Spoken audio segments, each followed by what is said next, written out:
नमस्कार। मराठीच्या उन्नती आणि विकासासाठी शोध मराठीचा संशोधनातर्फे आम्ही उपक्रम आणत आहोत। त्याच्यात महत्त्वाचा उपक्रम आता आपण त्याबाबतची चर्चा करतो। प्रत्येक जिल्हावार शोध मराठीचा त्या जिल्ह्याचा अध्यक्ष आणि नंतर तालुकावार दुसरा अध्यक्ष या प्रकारे महाराष्ट्राच्या कानाकोपऱ्यात आपण मराठी पोहोचवणार आहोत। श्राव्य, मौखिक, लिखित आणि संगणकीय या चारही पद्धतीत जी भाषा वावरेल तीच केवळ टिकणार आहे। केवळ भाषेच्या प्रेमापोटी भाषा टिकत नसते। भाषा आपल्या कुटुंबाला आणि वैयक्तिक पातळीवरती आपल्याला काय देते आणि आपण भाषेला काय देतो यावरूनच ती भाषा टिकणार आहे का नाही हे कळतं। आपल्याला भाषेतून संवाद साधत पैसा आणि मान सन्मान हे मिळालं तरच भाषेलाही एक वैशिष्ट्य प्राप्त होईल, मोठेपणा प्राप्त होईल, अन्यथा ती हळूहळू नामशेष होऊ लागेल।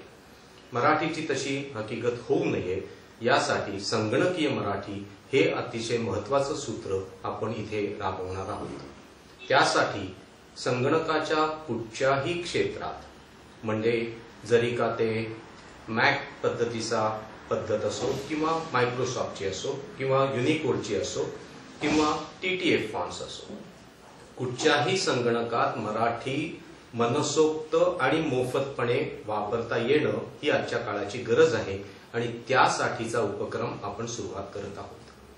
प्रत्येक भाषा स्वतंत्र असते आणि ती स्वतंत्रपणे तिला वापरता येणं गरजेचं असतं। यासाठी युनिकोड मध्येच आम्ही मराठी युनिकोड आणि हिंदी युनिकोड हे आपापल्या भाषांना अनुरूपता देणाऱ्या गोष्टी तिथे आम्ही आणल्या आहेत। म्हणजे मराठी युनिकोड वापरताना 100% निव्वळ केवळ मराठी वापरता येतं आणि तसंच हिंदी युनिकोड वापरताना निव्वळ 100% हिंदी वापरता येतं। या सगळ्या गोष्टी आपण ज्या आणलेल्या आहेत त्या प्रत्येक कॉम्प्युटरमध्ये जगातल्या कुठच्याही आपण केवळ महाराष्ट्र असंच नसून ते पूर्ण करत आहोत। त्यासाठीच्या फाईल्स म्हणजे युनिकोड एनेबलची आणि शिवाय आमच्या मराठी युनिकोड हिंदी युनिकोडचं टूल असणारं सोपी मराठी हे एक सूत्र आम्ही सर्वांना मोफत देत आहोत आणि ते आता जिल्हावार आणि तालुकावार देण्यासाठी जिल्हा अध्यक्ष, तालुका अध्यक्ष आणि मग बाकीचे सगळे रचना आपण करत आहोत। याची सुरुवात आपण ह्या आठवड्यापासून करत आहोत। ही सगळी रचना जी आपण देतोय त्याच्यातलं सुसूत्रता म्हणजे प्रमाणीकरण टायपिंगचं हे कसं आणावं। आजपर्यंत विविध कंपन्यांनी विविध गोष्टी निर्माण केल्या, ती त्यांच्याकडून घडलेली मराठीची सेवाच ठरते।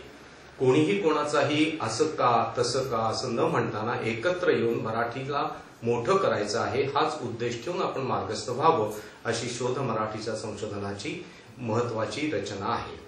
आता आपण जर का बघितलं की प्रत्येक कंपनीने आणलेलं जर का टायपिंग टूल हे त्याप्रमाणे योग्यच ठरतं। मग आता त्याच्यात प्रमाणीकरण म्हणजे कसं तर म्हणून आम्ही एक महत्वाचं सूत्र घेतलं, हवेवर ओठांनी लिहावं तसं कागदावरच्या शाईला बोलता यावं, जिभेच्या टोकावर असलेलं मराठी संगणकात बोटांच्या टोकातून झिरपावं।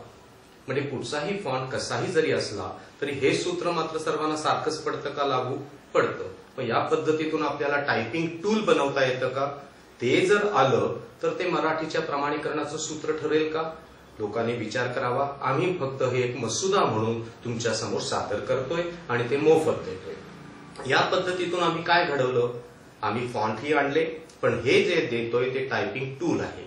टायपिंग टूल म्हणजे नक्की काय, यापुढे प्रत्येक मराठीचा कुठचाही जो फॉन्ट येईल तो युनिकोडचाच असेल असं आपण जर गृहीत धरलं तर कुठच्याही कंपनीचा कुठच्याही युनिकोडचा फॉन्ट एकाच पद्धतीतून चालवता येणं हेही टायपिंगच्या पद्धतीचं एक सुसूत्रीकरण आणि प्रमाणीकरण ठरेल।